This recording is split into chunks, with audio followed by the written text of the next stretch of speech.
Buenas noches. Si me permiten, y por insinuación del autor del libro, me dice, creo que pega en este ambiente y en esta presentación empezar rezando una Ave María a la Virgen. Dios te salve María, llena eres de gracia, el Señor es contigo, bendita tú eres entre todas las mujeres y bendito es el fruto de mi vientre, Jesús. Santa María, Madre de Dios, ruega por nosotros pecadores, ahora y en la hora de nuestra muerte. Amén. Gloria al Padre, al Hijo y al Espíritu Santo, como en el principio, ahora y siempre, por los siglos de los siglos. Amén.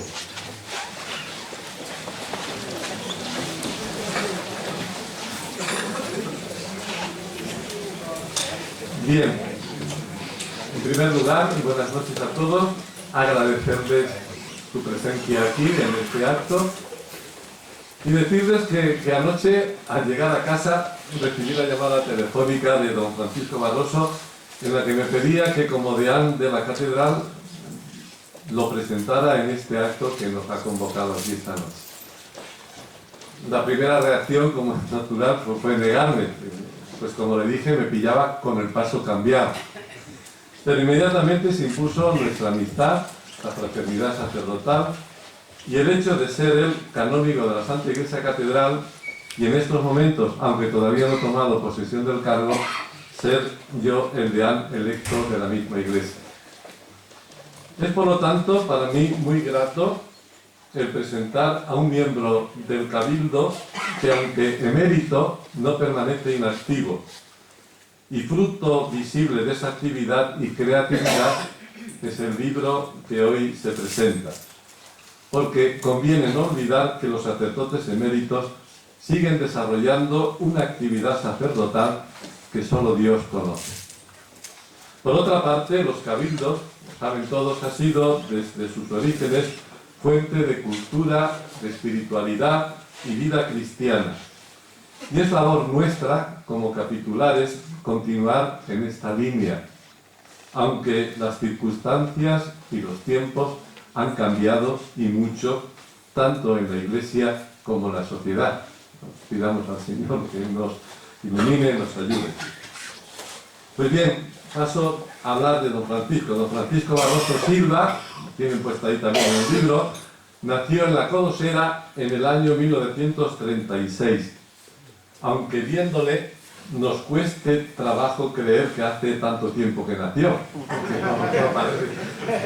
Entró en el seminario después de hacer la mili, circunstancia que le hacía tener una cierta ascendencia entre los compañeros adolescentes que le mirábamos con cierto respeto. Eso era un grado. Fue ordenado sacerdote en el año 1968 y su primer trabajo pastoral lo desarrolló en los cercanos poblados de colonización de Villafranco de Guadiana y Balboa. Y a partir de esta primera experiencia pastoral, toda su labor sacerdotal la ha desempeñado aquí en la ciudad de Badajoz. En el seminario, donde fue formador y profesor, y en las parroquias de Santa Engracia, Santa María la Real, y posteriormente en la catedral, donde ha sido sochantre, maestro de capilla y organista hasta su jubilación. En su trayectoria sacerdotal, además de su actividad espiritual común a todo sacerdote, podemos destacar tres facetas: la académica, la musical y su devoción a la Virgen de los Dolores de Chandavila. Su labor docente la ha desempeñado en el seminario, en el Colegio de la Compañía de María y en el Instituto Secundario de Enseñanza Obligatoria Don San José de Badajoz. La actividad musical ha sido también una constante en su vida, desde que llegó al seminario con su acordeón, con el que amenizaba las veladas de la comunidad, hasta su jubilación como organista de la Santa Iglesia Catedral de Badajoz, pasando por sus estudios en el Conservatorio Superior de Música de Badajoz, donde realizó la carrera de piano y la creación y dirección del coro de la catedral que hoy lleva su nombre. Su devoción a la Virgen de los Dolores creo que ha marcado toda su vida, humana, cristiana y sacerdotalmente. No olvidemos que cuando tienen lugar las apariciones, lo podemos ver en el libro, don Francisco contaba con 9 años aproximadamente y ha vivido muy de cerca todo el proceso, desde su inicio hasta la realidad fecunda de espiritualidad y vida cristiana que hoy en día es el santuario de la Virgen de los Dolores de Chandavila. Conoce y ha tratado personalmente a los protagonistas y el desarrollo de los acontecimientos ha estado íntimamente unido a su vida humana como habitante del pueblo, de la Codosera, a su vida cristiana como miembro de la comunidad parroquial en la que surgió su vocación y en la que celebró su primera misa, y a la espiritualidad de su vida sacerdotal, porque él siempre ha sido un defensor, un adalid, un propagador de esta devoción y de esta, no sé, espiritualidad de la Virgen de los Dolores de Chandavila.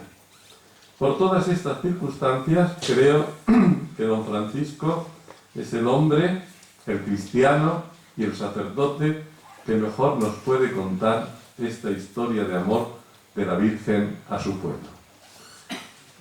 Yo ahora le doy la palabra aquí a don Mateo, ¿no?, que es el que nos va a explicar un poco cómo sea, aunque luego al final don Francisco pues nos diga qué es lo que ha intentado y lo que ha pretendido con la escritura de este libro, pero don Mateo nos va a presentar el libro, puesto que él lo conoce muy bien y ha colaborado también y ha trabajado con don Francisco en su labor. El libro, no, se oye así.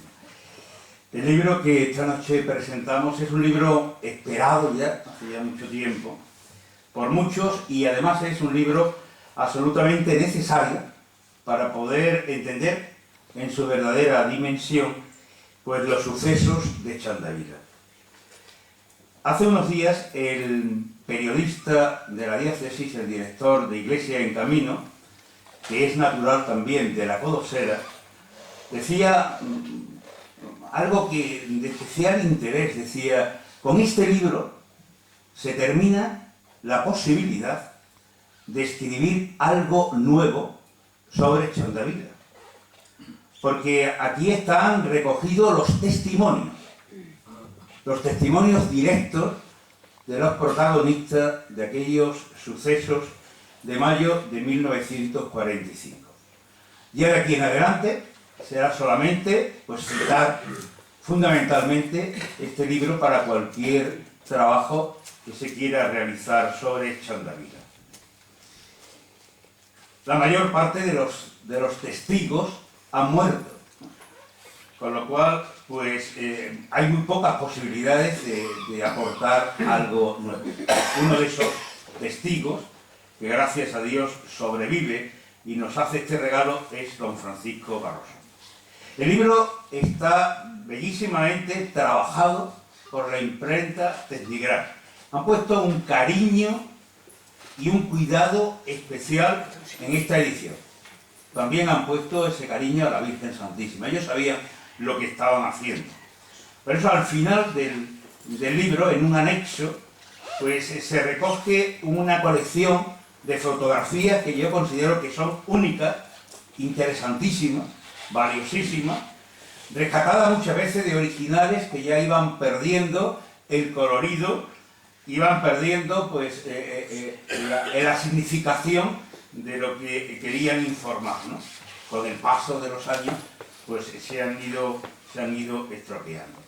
Por eso me parece que es una colección de fotografías de un interés excepcional. El libro, y voy a hablar un poco como de los que yo considero que son unas claves buenas, no digo ni necesarias ni imprescindibles, sino claves buenas para sacarle jugo a este regalo, verdadero regalo, que don Francisco pone en nuestras manos. En primer lugar, es un libro testimonio.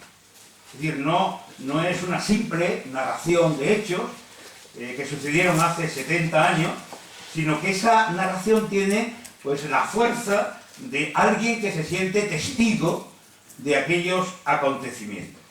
Salvando las distancias, cuando se lee el libro, a uno le suena de una forma muy bella aquellas palabras de San Juan, que a finales del siglo I pues escribía una carta a los cristianos comentando lo que había sucedido unos 70 años antes.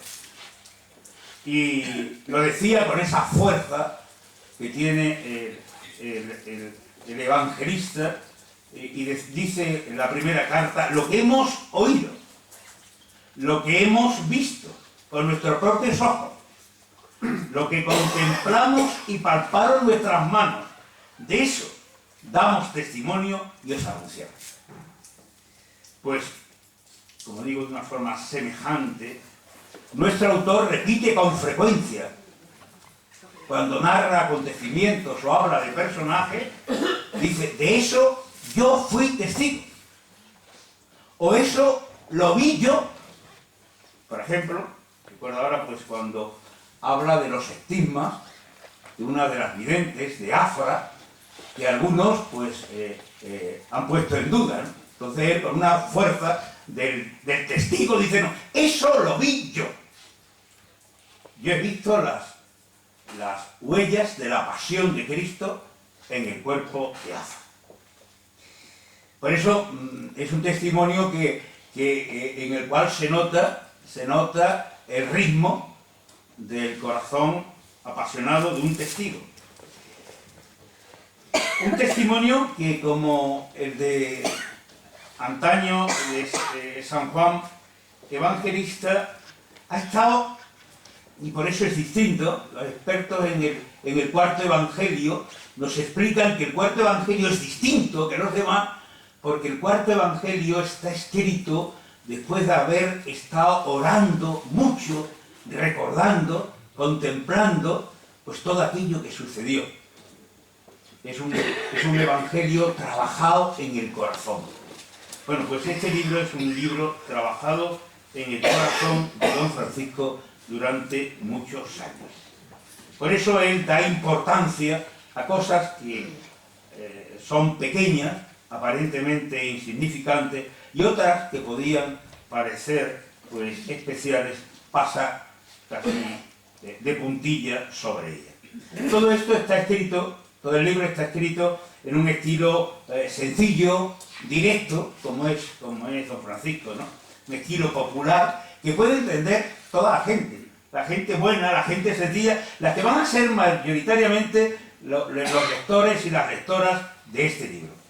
Pero junto a su sencillez va unida una rigurosidad de un investigador inquieto e incansable. Nos ofrece, para mí es un valor extraordinario, nos ofrece un trabajo que podríamos llamar de historia comparada de las apariciones, con una separación de 60 años.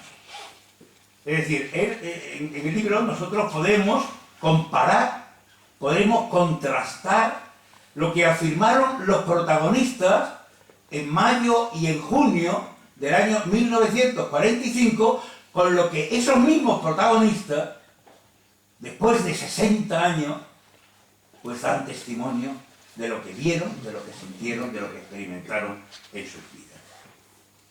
Esto, claro, ha supuesto un trabajo enorme de investigación. Ha tenido que ir buscando a los personajes. Ha tenido entrevistas prácticamente con todos los personajes importantes, ¿no? Sobre todo, pues la entrevista que recoge, yo creo que es como el broche de oro de todo el libro, que aparece en un epílogo, donde recoge la entrevista última de hace muy poco tiempo que tuvo con la vidente Marcelina. Claro, esto supone una constancia impresionante. Una constancia que yo creo que la Virgen Santísima se lo está devolviendo con abundancia de gracia y de alegría, ¿no?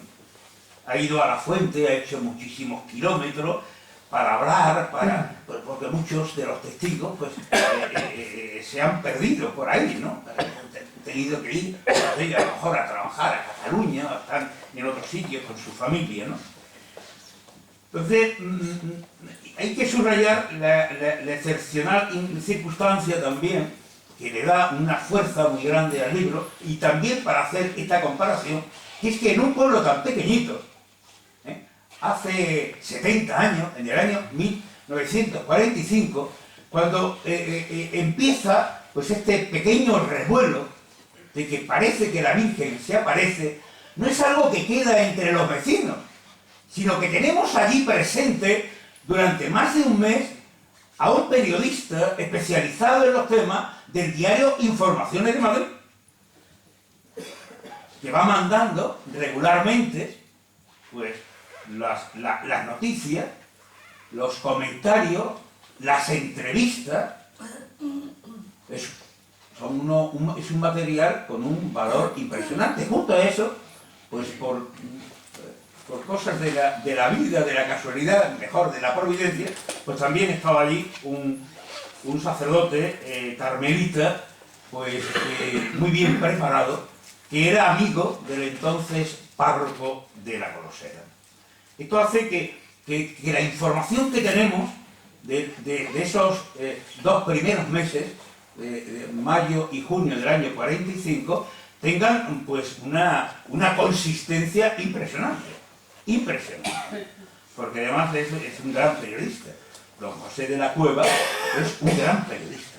O sea que, no sé, yo no me explico cómo el diario Informaciones coge a un periodista pues de su plantilla, un periodista muy bueno, y lo lanza, y lo manda pues a un pueblo de Extremadura, allí perdido, pueblo pequeñito, no sé por qué, pero allí estaba.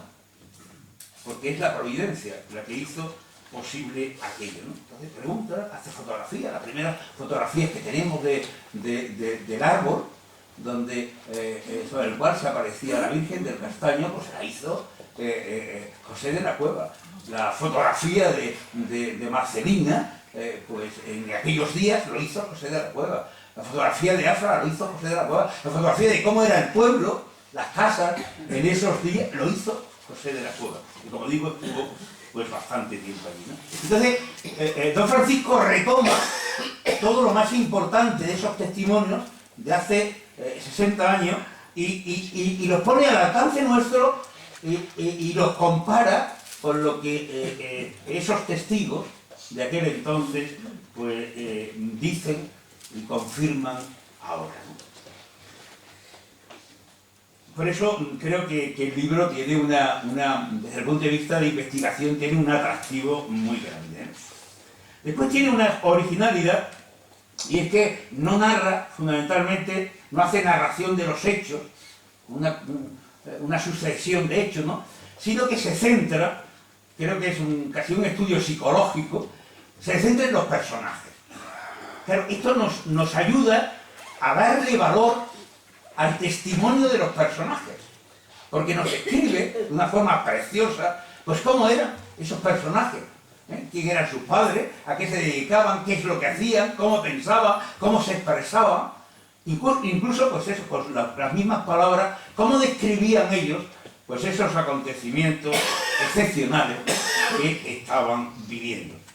Por ejemplo, tiene una especial relevancia que un médico, el médico de su pueblo, por cierto, una preparación extraordinaria, dice, ¿y por qué estaba ese médico, un médico maravilloso, que se vino de Madrid, por qué estaba en la Codesera? Pues porque se enamoró de una de la Codesera y se casó en la Codesera.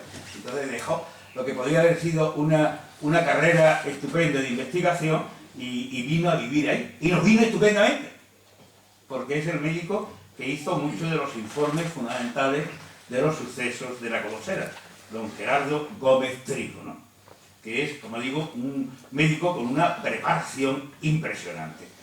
Y además que conoce perfectamente a los personajes, ¿no? Y dice, pues, quién puede estar viendo visiones y quién él, como médico, confirma y reafirma que ese jamás dirá una mentira. y que no se le ha ido la cabeza en su vida. Entonces, es la providencia, ¿no? Cuando lee el libro, yo por lo menos, cuando he leído, que lo he leído varias veces, he visto, bueno, la mano providente del Señor que va poniendo, pues, las piezas donde considera que son más eficaces para la salvación de todos nosotros, de todos los que íbamos a venir después, ¿no? Otro detalle interesante, muy bonito en el libro, es cómo todos estos hechos sobrenaturales, se narran encarnados en la vida ordinaria de un pueblo que en los primeros momentos se desconcierta, pero después asume, desde la fe, asume que eso es posible. Y que la Virgen Santísima pues ha podido venir a ese pueblecito tan pequeñito para transmitir pues un mensaje, fundamentalmente, un mensaje de perdón y de misericordia en el momento oportuno en el que ese pueblo necesitaba un mensaje de perdón y de misericordia. Inmediatamente después de la guerra, donde en tantos pueblos pues surgieron revanchas y enfrentamientos horrorosos. Y era necesario que el mensaje de la Madre pues llegase para suavizar los corazones. Todo eso hace que la presencia de la Virgen en este lugar se haga especialmente creíble. Porque lo último se podía ocurrir a quien escuchara o a quien leyera los testimonios de estos personajes sencillos de pueblo, es que habían organizado un montaje o era un engaño colectivo. Los personajes, y esto es un atractivo tremendo, ¿no? Porque fundamentalmente todo el libro está apoyado en los personajes, ¿no? Que se describe pues hasta detalles pequeños, pero que le dan eso, ¿no? Le dan carta de autenticidad a lo que esos personajes dicen y cómo lo dicen. Sobresale en el libro, y esto para mí no era una novedad, pero está ahí y es bueno que se sepa, ¿no? Sobresale en este libro el alma mariana del autor. Dice don Celso, en el prólogo del libro, que don Francisco Barroso ama entrañablemente a la Virgen. Trata con auténtica veneración todo lo que está relacionado con ella. Y todavía más, consigue transmitir al lector ese cariño hacia la señora. Quienes lean el libro, sigue diciendo don Celso, y es la verdad, quien lea este libro terminará queriendo más a la Virgen, contando más con la Virgen, acudiendo más a la Virgen. Solamente por eso valía la pena escribirlo. Los hechos, las conversaciones, las descripciones de los personajes, todo, en definitiva, se transforma en camino fácil para llegar a la señora, a la Virgen. Pienso que junto al amor a la Virgen está presente como un marco continuo, y es su comunión completa, sin resquicio alguno, porque pequeño que pareciera, con la Santa Madre Iglesia. Él va repitiendo muchas veces en el libro. A veces puede uno pensar que lo dice demasiadas veces, pero es que es así, tiene que decirlo así, ¿no? Todo de acuerdo con lo que la Iglesia dice. Por eso tiene una parte que es muy interesante, dedicada a los obispos, que intervienen, que ponen su mano en Chantabila, empezando por el prudente, santo y sabio don José María Algaraz y Arenda, que no daba un paso en falso. Y a la Virgen, a la Iglesia y a esta comunión recurre como una luz que ilumine los asuntos que puedan resultar más oscuros o espinosos, que los hay también, ¿no? En manos de la Iglesia pone el presente y el futuro del santuario en honor de la Virgen Dolorosa. Su referencia constante, como digo, a los señores obispos y en especial a don José María, le dan una solidez incuestionable a los hechos que sucedieron y a lo que el libro recoge. Pero Chandavila, y estoy terminando, está comenzando. Ha habido ahí como un tiempo, como ese tiempo de invierno en el cual la gente del campo dice que entonces cuando la semilla, que no se le ve por fuera, va creciendo hacia abajo, va echando raíces. Durante un tiempo esta devoción a la Virgen Santísima ha ido echando raíces. Y ahora vemos que verdaderamente está comenzando a brotar con una fuerza especial la devoción a la Virgen Santísima. Los 70 años que conmemoramos, este año es un pequeño paso en esa historia de amor y de predilección que el Señor ha tenido con Extremadura, concretamente con este pueblo de la Colosera. Que la Virgen puede aparecerse, no hay duda, de ninguna clase, no hay duda teológica de ninguna clase. Forma parte del tesoro de nuestra fe. Que la Virgen es madre, lo tenemos grabado a fuego en nuestros corazones, desde que nos lo enseñaron estando todavía en la cuna. Y que la Virgen se aparezca en un lugar como Chandavila para pedir a sus hijos que restañen heridas, para suplicar que los hermanos nos pidamos perdón y nos perdonemos, para desear que se construya un santuario que invite a la oración, al recogimiento y a la reconciliación con Dios y con los hermanos, es lo más lógico y lo más bonito que puede salir del corazón de una madre. Por eso pienso y termino con unas palabras, como él solía resumirla, don Antonio Montero, solía resumir pues sus experiencias, era tan estupendo escritor, que en una frase pues recoge toda su experiencia. Y una de las veces que don Antonio Montero estuvo en Chandavila, paseando, orando, pues le comentó a don Francisco: verdaderamente, Paco, aquí ha estado la Virgen. Y hoy, pues son muchos, miles de personas las que repiten la misma expresión cuando vamos allí a rezar a los pies de la Señora en ese ambiente de recogimiento, de oración, que invita a decir también verdaderamente aquí en Chandavila ha estado la Virgen. Y esta mañana, en una reunión que hemos tenido con el arzobispo, dos arciprestazos de aquí de Badajoz, se ha confirmado lo que yo creo que ya sospechaba mucho y a todos los demás nos ha llenado de alegría, y es que el santuario de Chandavila será santuario jubilar en el año que va a comenzar el día 8 de diciembre, año santo de la misericordia.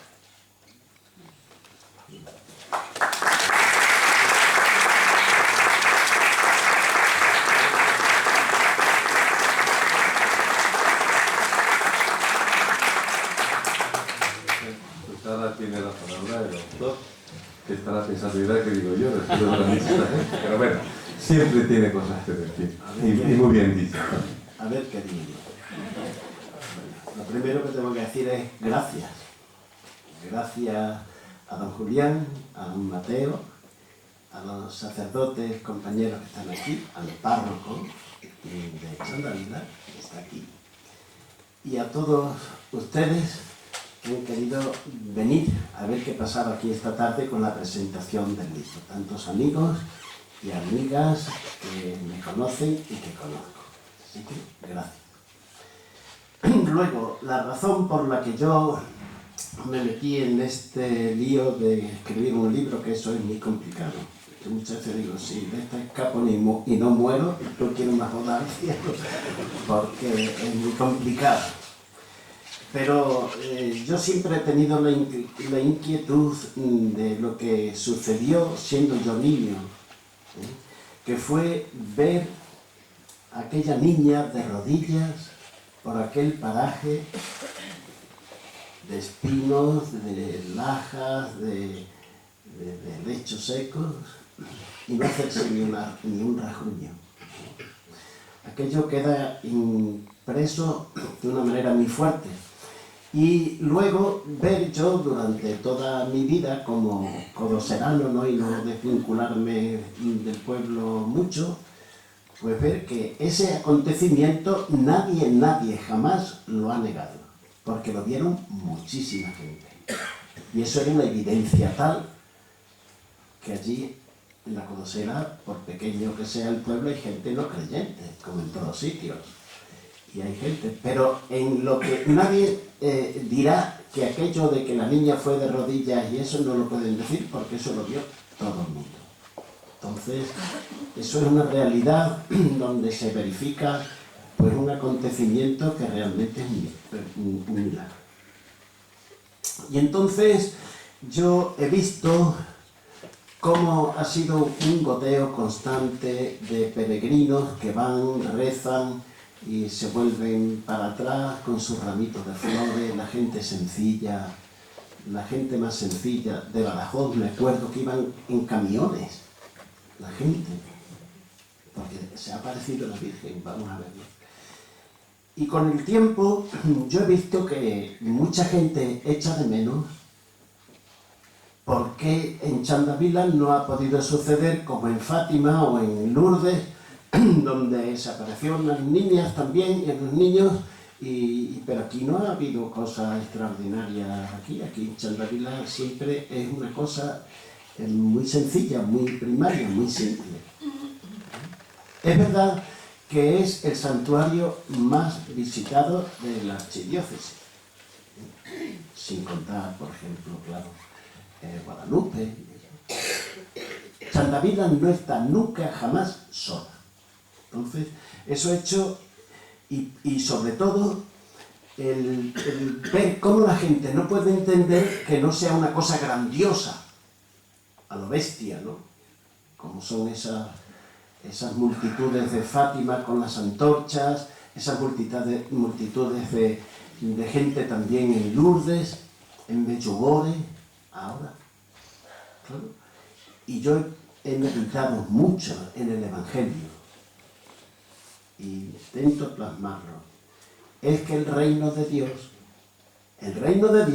nada más y nada menos, predicado por Cristo, porque la función de venir Cristo al mundo es anunciar que hay un reino, y que ese reino de Dios crece y crece, pero que nadie lo ve, que nadie lo escucha, que en el silencio y en la sencillez y en lo oculto más grande, que Cristo lo dice. El reino de Dios es semejante a una semilla, la más pequeña de las semillas, como la de mostaza, que la siembra un hombre en el campo y se va a su casa y nadie sabe cómo crece aquello, pero que crece y crece de tal manera que será un árbol donde vendrán de todos sitios a anidar los pájaros del cielo y será un árbol grande. Así lo veo yo. Y me anima entonces la pregunta que siempre me han hecho tanta gente. Bueno, ¿y la Iglesia qué dice de esto? Porque la Iglesia no ha declarado de que esto son unas apariciones y yo matándome con todo el mundo. ¿Quién ha dicho que no? ¿Quién ha dicho que no? Si allí, aquel lugar era un lugar, una cañada allí de árboles, había un caserío más allá, el famoso Marcos, que está a la orilla del Abrilongo, pero allí no se hubiese hecho un santuario, pero vamos, de nada, si no es porque el obispo de la diócesis lo autoriza. Y no solo autoriza eso, sino que autoriza la celebración del culto, que eso es mucho más importante. Y lo tuvo que hacer don José María en una circunstancia de 2 meses o 3, estando de vacaciones en Aspe. Las personas mayores que estén aquí, los sacerdotes sobre todo, recordarán que cuando pasaba el día de San Juan, a la semana siguiente comienzan las vacaciones de julio y agosto. Don José María cogía a don Valentín Sánchez, que era su su secretario y su conductor, y se iban en un SEAT que tenían de aquellos antiguos con el banderín, que entonces tenía el obispo también como si fuera un general, y se iban a Aspe, nada más y nada menos. Hacía una cosa don José María, ponía los sobres en el correo de los traslados que había que hacer de los sacerdotes, y se iba y ya no venía hasta el principio de septiembre. Y mira por dónde, en estas apariciones, que son el día 27 de mayo, y a los 8 días, el 4 de junio, la niña va porque así dice que se lo indicó la Virgen, que fuera de rodillas al castaño y allí le diría qué quería. Cuando la niña vuelve del castaño, sin una rozadura y sin nada en la rodilla, que ya fue una cosa evidente de que aquí pasa algo, viene diciendo que la Virgen le ha pedido que se haga allí una ermita, no pidió una catedral, ni un santuario grande, ni nada, y que a los 3 meses de aquel día 4 de junio se dijera una misa de campaña. Una misa de campaña, pues, decirlo, cuando había gente que ponían en entredicho que la niña viera a la Virgen o no, pues ahí don José María se pringó y apostó por lo que ahora es el santuario de Chandavila, porque autorizó que se dijera la misa famosa del 4 de septiembre, que ahí está, en la misa está el mensaje de Chandavila, que es lo más profundo y lo más grande que hay en la Iglesia, y que se comenzara a hacer la capillita. En la fotografía tienen lo que fue primero, el castaño pegado, y luego una imagen que está allí ahora todavía, resiste todo lo que haya que resistir, porque me parece que es de cemento, pequeñita, y allí sobre un altarcito que hicieron y la imagen de la Virgen, allí se celebró la famosa misa que había dicho una criatura de 10 años y de una familia de lo más desestructurado y pobre que había. A la niña saben que le mataron al padre, fusilado en la represión del año 36-37. Tenía la niña entonces 10 años. La madre se tuvo que dedicar, además de la limpieza por las casas, al contrabando, y el contrabando exigía que por la noche iban a coger el café, pan, tabaco, todo aquello, para llevarlo luego de noche pasando por el campo a través muchas veces, para llevarlo a Salorino, a Villar del Rey, a Alburquerque, a San Vicente de Alcántara, los pueblos aquí vecinos, pero pueblos vecinos que son de 20 kilómetros mínimo, luego hay otros más. Y en esa situación la niña pues estaba totalmente desatendida, porque su abuela Encarnación, la abuela materna, estaba medio ciega y no se valía. Entonces tenía que hacer lo poco que podía hacer, y la niña estaba muy desamparada. Y con el aditamento de que no tenía un ambiente religioso, porque la madre estaba envenenada, de que le habían matado al marido y se había quedado sin nada. Bien puede saber Bambi, que estuvo en su casa sirviendo, y le hicieron un rinconcito a Marcelina, niña, para que pudiera estar con su madre en una casa, porque no tenía ni casa. Entonces, un obispo, y en aquella época, que piense y medite lo que dice y lo que pide y que lo concede. Por tanto, eso de que Chandavila no está aprobado por la Iglesia es una solemne mentira, una equivocación. Está aprobado en ese sentido, no ha habido una declaración, pero es que la Iglesia no lo suele hacer, porque la Iglesia lo que pide a sus hijos es que se crea en el credo. ¿Qué es lo que tenemos que creer? En apariciones no tiene nadie por qué creer. Las apariciones, si ayudan a vivir mejor el credo, pues bien, estupendo. Pero si no, no tiene por qué. Y aún así, ¿no? Entonces, esa fue lo que a mí siempre ha estado en la cabeza. Las visitas en aquellos camiones de la gente, el proceso que ha seguido el santuario increciendo hasta convertirse en de los más visitados. Las preguntas que siempre han demandado la gente sobre las apariciones, que acabo de descifrar, por qué la Iglesia no ha dicho nada, cuando la Iglesia ha dicho, ¿y qué más puede decir? Chandavila va a ser una cosa muy importante, posiblemente todos los que estemos aquí no lo conozcamos, pero Chandavila tiene eso porque crece y crece y crece como es propio del reino de Dios. Y no sabemos lo que es. Chandavila no es un caso cerrado. Chandavila está vivo, sigue vivo. Y desde el principio, como he dicho, el obispo tomó esa decisión muy concienciada, como ha dicho en la descripción de don José María, don Mateo. Era un hombre que se pensaba muy bien las cosas, no era un hombre así alocado. Así es que él tomó conciencia de lo que una niña tan pequeña en una población entonces que para la diócesis no significaba mucho, ¿no? Alburquerque sí, porque ha sido siempre la iglesia arciprestal. Pero la Colosera era una parroquia de entrada, donde iban los primeros sacerdotes que cantaban misa, porque no era un pueblo complicado ni nada de eso. Y aquella niña tan especial que había vivido un ambiente de repulsa a la iglesia, de rencor contenido, de toda esta situación, hace posible que un obispo diga, adelante, luz verde, que se haga la ermitita, que se celebre la Santa Misa pedida por la Virgen y que luego, como iban viniendo más gente cada vez, la capellita se quedó chiquitita y se hizo el santuario más grande. Y allí está, que por unas circunstancias rocambolescas y que parece mentira, yo lo veo todo como intervención de Dios. Aparece un escultor que no había oído hablar de la Colosera nunca, jamás, Genaro Lázaro Gumiel, y que allí lo dejó todo, se gastó todo, y está embellecido, precioso como lo conocerán, por obra de él, porque creyó también ese hombre y se volcó en Chandavila.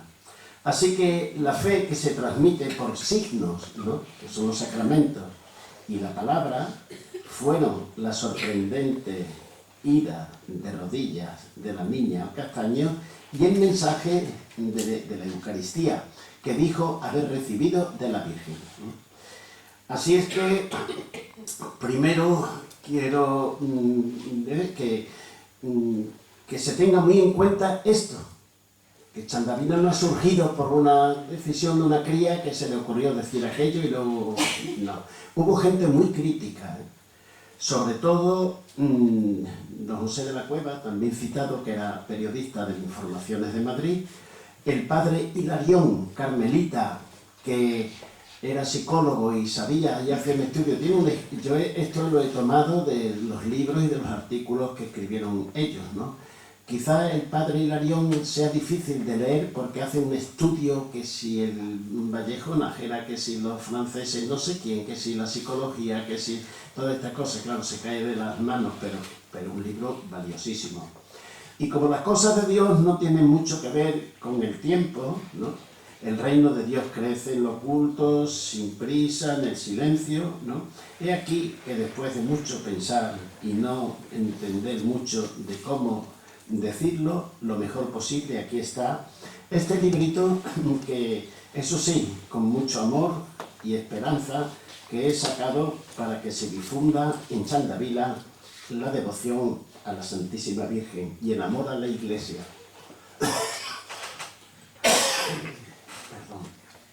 En contraposición de muchas demandas de la gente que echan de menos, que no entiende que por qué allí no hay fuegos artificiales, por qué no van los coros y danzas, por qué no hay allí unas casetas y un mercadillo y unas pancetas y cosas de esas. Mire usted. Esto es para rezar. Y la vidente, vaya la toma. La vidente me dice ahora que siempre debemos, a mí, tú como eres sacerdote del pueblo, tienes que velar para que allí sea un lugar de oración y de espiritualidad, y no os metáis en nada más. Así que con esa buena voluntad por parte vuestra y por la ayuda del cielo, que os acompañe la Santísima Virgen.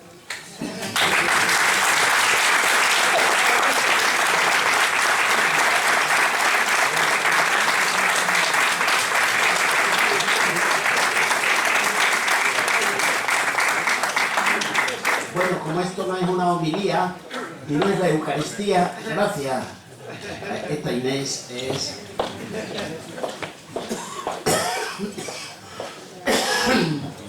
como una homilía, se puede preguntar lo que parezcan y si se puede aclarar, pues se aclarará.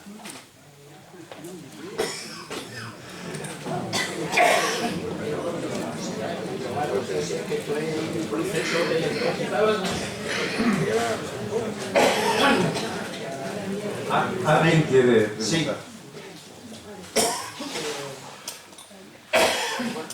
Quería preguntarle que todo esto se asemeja mucho a otra aparición mariana que hay aquí en España, que también es bastante desconocida. Entonces quería preguntarle si brevemente, porque estamos hablando de Chandavila, le estoy hablando, que usted lo conocerá, de San Sebastián de Garabandal. Es exactamente lo mismo, exactamente igual. Crías andando sin hacerse nada, para adelante, para atrás, por encima de piedras y demás. Quería preguntarle si esto de Garabandal no tiene la misma fuerza mariana que Chandavila. Pues no, por la sencillísima razón de que el obispo de Santander entonces, después de polémicas y después de estudios, determinó, y ahí cito en el libro, el boletín oficial de la diócesis, donde desautoriza las apariciones estas. Ahí lo puede ver. Y miren por dónde ese mismo obispo le toca venir de obispo de Badajoz. Los dos obispos son de aquí de Y Badajoz. los dos de Badajoz. Miren qué casualidad.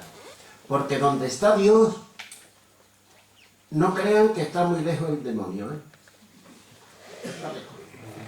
Como donde Cristo va al desierto, allí se presenta el elemento y cuando Dios hace la creación, aquí está.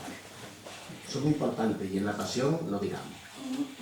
Entonces, miren por dónde el obispo que sucede a don José María Alcaraz es don Doroteo Fernández, que viene de administrador apostólico de Santander aquí y se encuentra con el ajo este.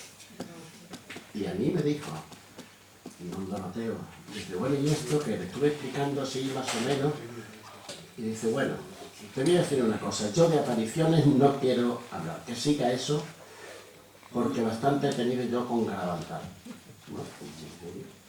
Sin embargo, iba allí, rezaba, celebraba, y miren por dónde a don Doroteo le sucede don Antonio Montero.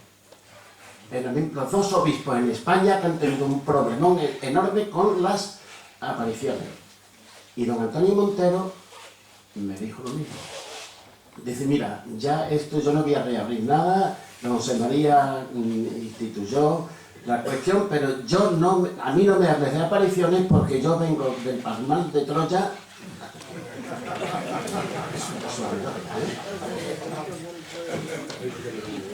O sea que así está la cosa, ¿no? Claro, y entre tanto la gente dice, bueno, pero ¿por qué Chandavila no es Fátima y no es... Pues mire usted, no es, ni tiene por qué serlo. Ya Dios dirá lo que es. Don Paco, Tú ve a rezar allí. también hubo en aquella época, en otros puntos de la diócesis, apariciones, no sé si en Usagre, Sí, fue en la misma sí, época, sí. Que no quedaron en nada o fueron falsas apariciones, ¿no?